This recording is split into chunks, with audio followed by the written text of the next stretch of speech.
Coming up on today's show, we're going to go through every single player that is expected to be in the rotation for the New York Knicks this season, and I'm going to give you my biggest concern for them and what they need to do to help the New York Knicks be NBA champions for the first time in over 50 years. But if you want the Knicks to be NBA champions, if you want them to hold up the Larry O.B. and have another rafter put in the roof at Madison Square Garden, hit that thumbs up icon.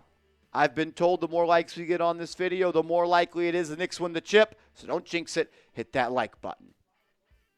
You're watching Knicks Now by Chat Sports. I am your host, Marshall Green. Let's dive into it, and let's start with the captain, number 11, the lefty, the closer, in the face of New York Knicks basketball, Jalen Brunson. My number one concern for him, I don't really have many concerns, if at all, and I had to think about this for a while, and maybe I'm just being nitpicky here, but you know what? That's what you got to do on this show sometimes. Can Jalen Brunson legitimately be a 1A? Can he be the best player on a team that is world champions? Let's talk about it. What he's done since becoming a member of the New York Knicks is higher than just about everybody's expectations. And he's gotten better. Like when he came to the Knicks and he came to the Mavericks, he was already really good. And we told you that. Then he took his game to another level this past year, averaging almost 29 points per game, 7 dimes on 47.9% from the field, and 40% from three. I firmly think that Jalen Brunson is the third best point guard in the NBA. I'll say Luka Doncic is the best, with Shai Gilgeous-Alexander number 2, and then Jalen Brunson right there. What JB did in the playoffs this past year showed me that he can truly be the best player on a team that's going to win a championship.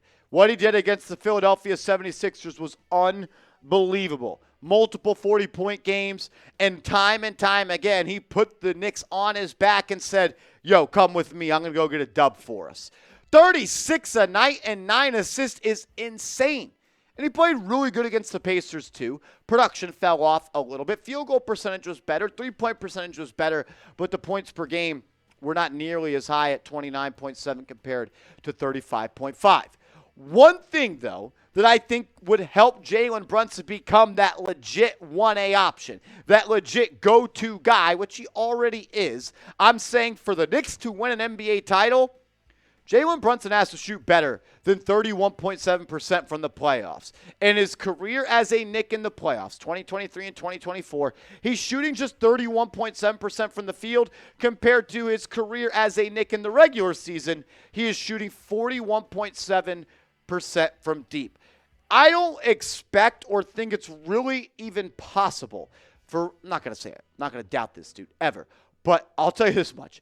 If this percentage is replicated in the playoffs, yeah, the Knicks can win the championship and he could be the finals MVP.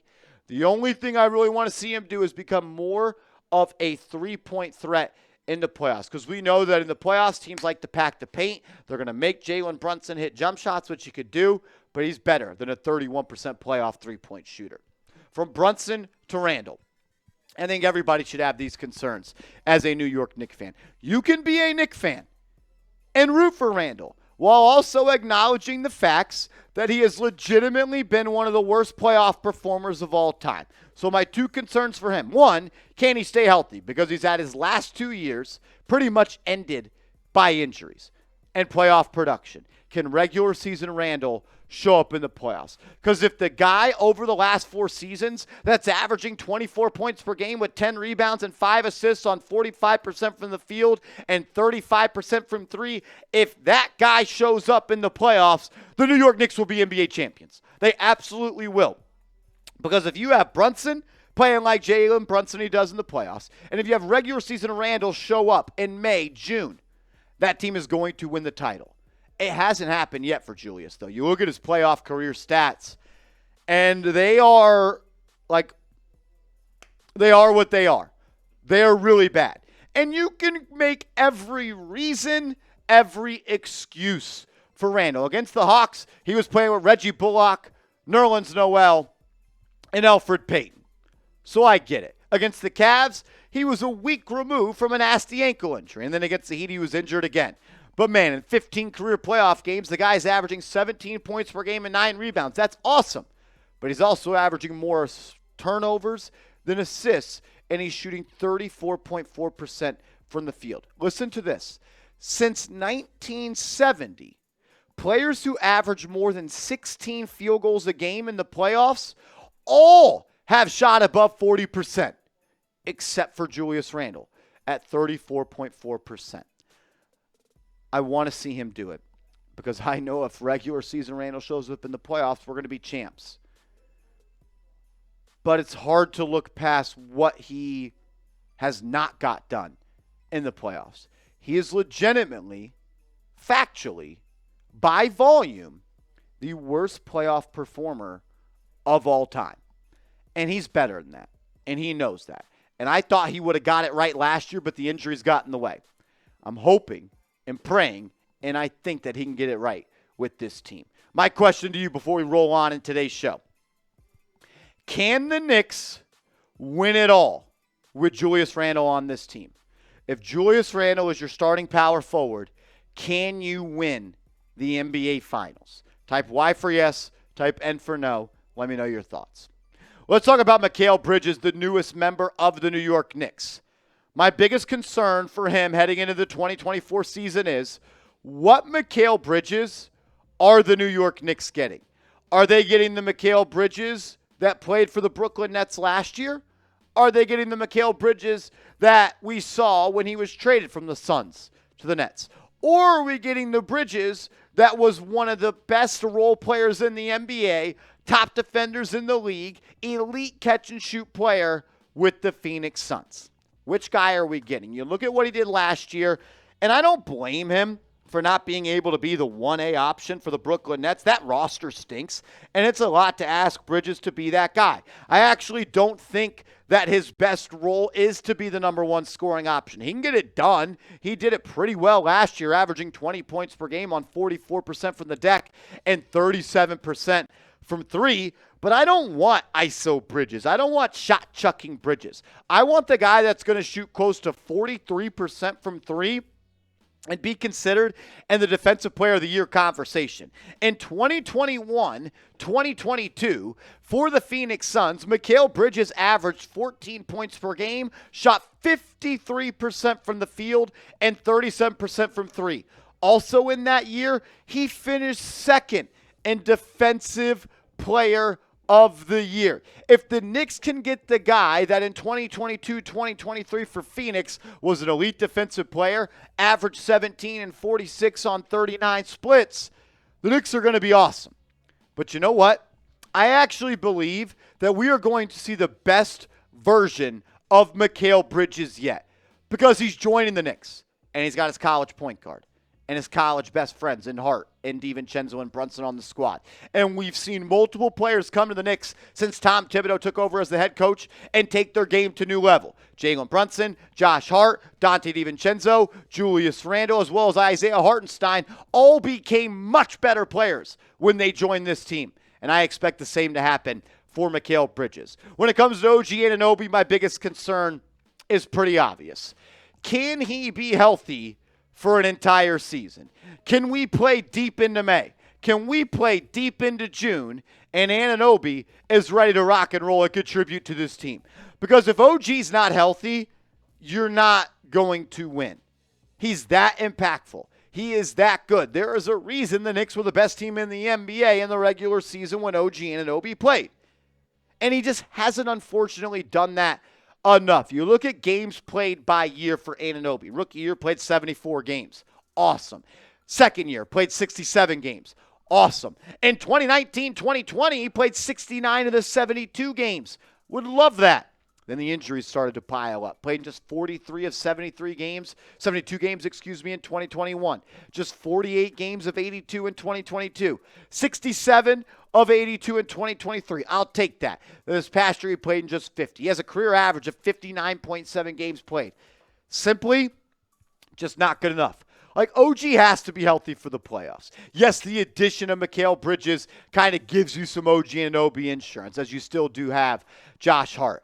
But, man, He is too good and he's too impactful for him not to play. We saw immediately the difference he made when he played against the Pacers and when he did not. He was awesome in the playoffs for the New York Knicks, averaging 15.1 points per game, giving you 6 boards per game, a steal and a block per night.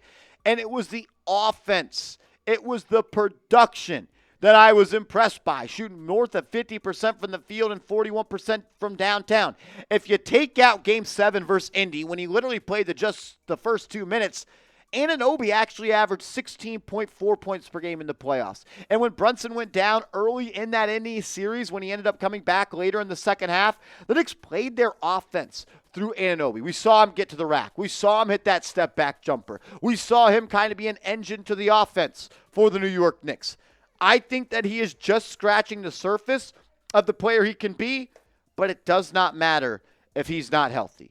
So if you only want to have to play him 25 minutes a night, whatever you have to do to make sure he's ready to go for the playoffs, just frickin' do it. Mitchell Robinson, like Anunoby, can he stay healthy?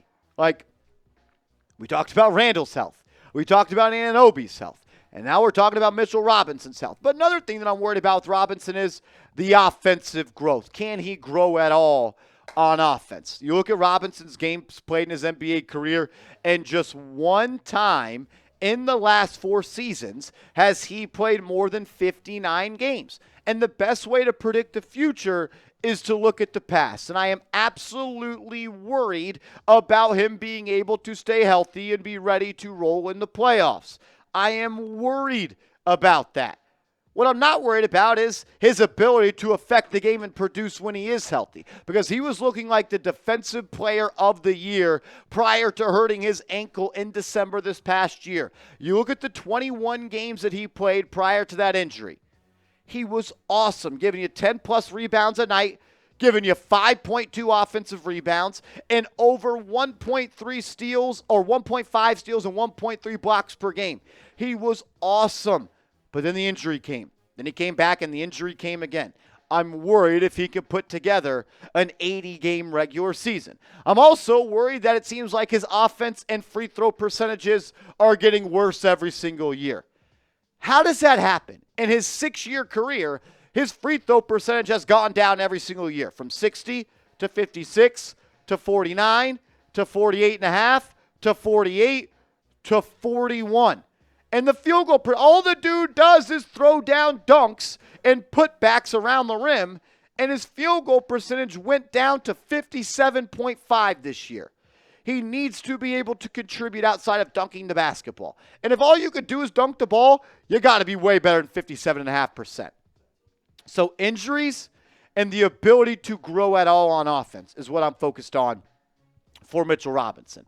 That's the starters. For the bench and Donte DiVincenzo, I'm worried about a reduced role for him, because he's going from being in the starting lineup, having the best year of his NBA career, playing north of 35 minutes per night, to now being a 6-man and maybe seeing his minutes go from 35, 40 to 20 to 25. And we saw that when DiVincenzo came off the bench for the New York Knicks, he didn't really play as well as he did when he was a starter for this team. You look at the difference in the stats for the guy. In the 18 games that he came off the bench for the New York Knicks, he played 19.6 minutes per game. And he got off to a slow start. He was averaging 7.9 points per game on 38% from the deck and 38.7% from three. Then he got put in that starting lineup. His minutes go from 19 to 32, and his points go up by 10.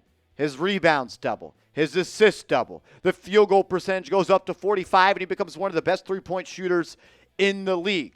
So can DiVincenzo carry the same impact while his minutes go down? That's what I'm looking at from the big Ragu.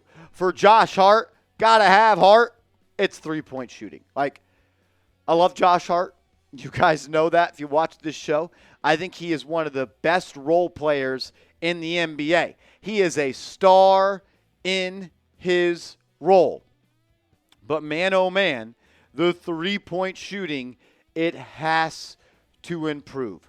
what he did from 3 last year was laughable. You can't shoot 31% from 3 in the regular season, Josh Hart.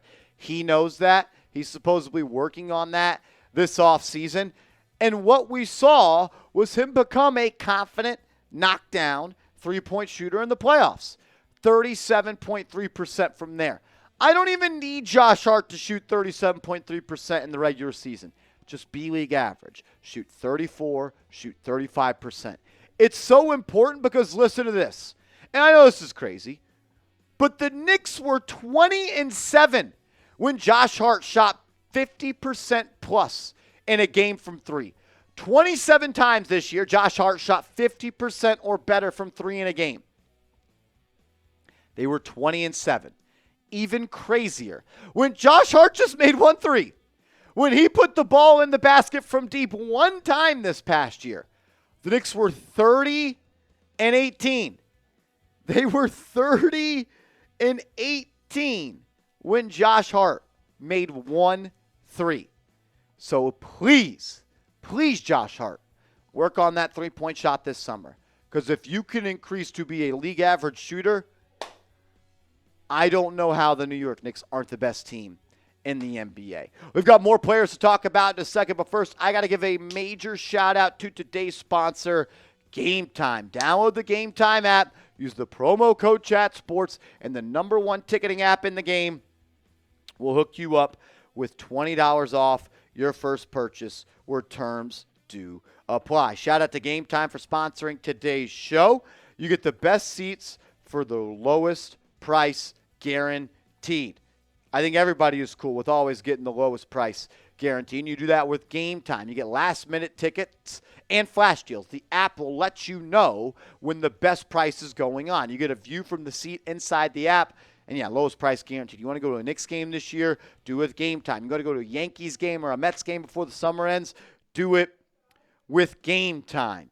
If you want to go to a Giants game this year, do it with Game Time. Concert, theater events, and so much more. Shout out to Game Time. I was able to go to the Home Run Derby. I went to the Grateful Dead concert last year. I went to a Mavericks-Knicks game this year with Game Time. I've used all the ticketing apps. None of them come close to Game Time. So download the app, create an account, use the promo code ChatSports, CHATSPORTS, and get $20 off your first purchase where terms do apply. Let's talk about Deuce McBride. Does Deuce kind of get squeezed out of the rotation? And can he stay hot from 3? I know we talk about one concern, but here's a couple for him. You look at the New York Knicks roster for this upcoming year, right? And I just kind of wonder how much burn is he actually going to get? Because Brunson's going to play 35 minutes. Bridges probably plays close to 35. Maybe they try to keep OG and Anunoby at 30, and Randle at about 30, and Robinson at about 28. DiVincenzo is going to be the first guard off the bench. I want him playing 25 minutes. I want Josh Hart playing 25 minutes. And I want Precious Achiuwa, if Robinson's going to play 28, to play close to 20. So you only get 96 minutes at the point guard and the 2 guard. And if Brunson and Bridges are combining for 35 each, that's 75. You only got 26 minutes left. And we want DiVincenzo to play 25. I just don't know how much tick there actually is going to be for Deuce. He deserves to play, and he deserves to be a part of this rotation. I just don't know where the minutes are going to come, and I don't know if it's going to be enough minutes for him to really show that he can make an impact on this team. He was awesome, though, this past year for the New York Knicks, and you see the growth going from 25% from 3 to 29.9% from 3 to 41% from 3. Can he continue to be on the up and on the rise as a shooter? He even was good in the playoffs for the New York Knicks, knocking down 36.8% of his threes. The dude's a fantastic player. He can guard multiple positions on defense. He's a consistent outside shooter, at least he was last year. But can he stay consistent? And honestly, for him to play minutes, he's got to play point guard. And can he do that? I don't necessarily think that he's a point guard. Doesn't mean I don't think he's a good player. I think he is a good player. He's an elite defender. He locked down Steph Curry, did the best job on Tyrese Maxey, and he shoots 37, 38, 39, 40% from 3. That guy should be playing. But he's not a point guard. And the Knicks need a backup point guard. So they went out and signed campaigns. Well, they went out and drafted Tyler Kolek. I just don't know necessarily where the minutes are coming exactly for Deuce McBride. For Precious Achiuwa, can he be the New York Knicks backup 5? At 6'8", can Precious Achiuwa for 82 games be that guy? Because he's kind of going to have to be. Because I don't necessarily want to rely on Jericho Sims to be the backup 5. Like, I appreciate what Precious brings. I actually think he's a really good player, and I do think he is underrated. And we'll show you some stats that kind of back that up and echo my thoughts. But at 6'8", 230, that's a tough ask for him to consistently play that backup 5 position. You look at what he's done in the last 4 years of his NBA career, and he's been pretty consistent in what he's going to give you. He's going to give you close to 8-9 points per game, 6 rebounds. Last year, he averaged almost a block per night, and he's going to knock it in from the field at about 50%. When he came to the New York Knicks, though, I didn't really know what to expect from him. I thought he was kind of just going to be a throw-in in that trade, but I was quickly proved wrong. And what took me back was how effective he was able to be when he actually had to be thrusted into the starting lineup because of injuries. Precious Achiuwa was one of only 3 players in the NBA to tally 100-plus rebounds, 30-plus blocks, and 20-plus steals in this 18-game stretch. The other 2, Victor Wembanyama and Anthony Davis. He was awesome for the New York Knicks in that stretch. He really, really was. And I believe that he's going to be able to contribute in the similar way this year. But he was starting those games at the power forward spot. I'm not sure if he'll be able to do that at the size that he is at the 5. I do like the versatility he brings. You could play some small ball 5 with him. I expect that to happen. And I actually like a lineup of him at the 5 and OG and Anunoby at the 4. So just a little bit worried if he will continue to do that and have that success as a backup 5. For Tyler Kolek, my biggest concern is he ready to contribute on an NBA roster? I actually do think that he is, because I think his game and what he does, 1, is a need for the New York Knicks, and 2, the things he does will translate. We got to see what he did in Summer League, and I was honestly thrilled with the production that he had. Do I wish that he would have been able to be a little bit higher of a efficient guy? Like, was he going to be able to be a little bit more efficient? Yeah, I would like to see him shoot better than 36% from the field and 31.6% from downtown. But, man, 7 assists to 1.4 turnovers. All we need is 10 minutes a game, 13 minutes a game from Kolek to come off the bench, run the offense, get the ball to your playmakers, and keep a control of the pace of play and make others around you better. And every level of basketball that Tyler Kolek has played at, he has done that. And he's going to be better around NBA talent because he could drive and kick. He could spray the ball around. He's going to be passing actually to legit NBA shooters besides just Dwayne Washington in the Summer League. The question that I have, though, is will Tom Thibodeau play the kid? We've seen Tom Thibodeau kind of be reluctant to give rookies kind of an early start in their NBA career. We did see him come along, though, with Jericho and Deuce and Grimes. But we've also seen him kind of just like hold a guy like Obi Toppin out of the rotation almost entirely in his rookie year. I think he should be the backup point guard. But the Knicks did also go out and give Cam Payne a contract. And he's a veteran. And he's done it in the playoffs. He's been a big part of a team like the Phoenix Suns that got to the NBA Finals. So my question to you is this. If you had to choose a backup point guard today, who would it be? Is it the Rook or is it the vet? Let me know your thoughts, and make sure you are following me over on social media. I'm on Twitter at @MarshallGreen_. Same handle over on Instagram as well. So hit me up over there, and let's go Knicks.